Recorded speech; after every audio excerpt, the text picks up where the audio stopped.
อแป๊บนึงของแบบเอาจะทำนี่ไปแล้วคิดแต่ว่าจะทำอะไรดี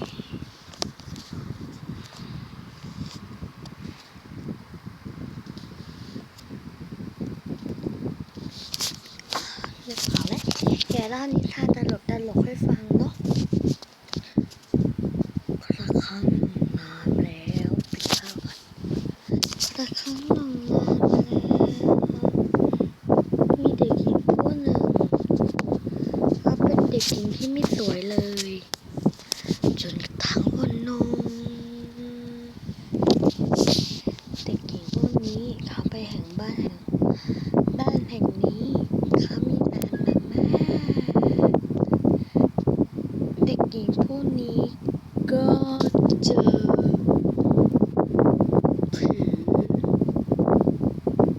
แต่จบเกมเนี่ยค่ะเนี่ยค่ะ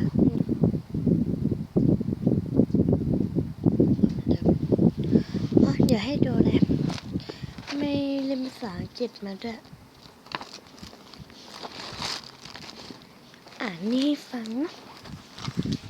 อิงนี่เป็นกระเป๋าที่ซื้อมาตอนแรกเขาจะซื้ออันนึง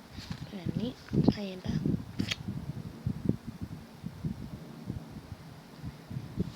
แล้วก็นอนอย่างเนี้ยชอบคนหน้าตาดีแล้วมีแต่เสียใจ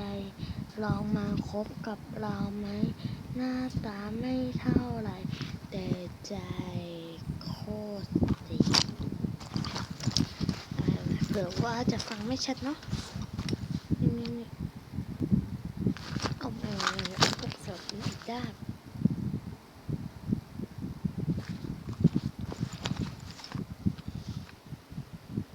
เหมือนว่าถูกแล้ว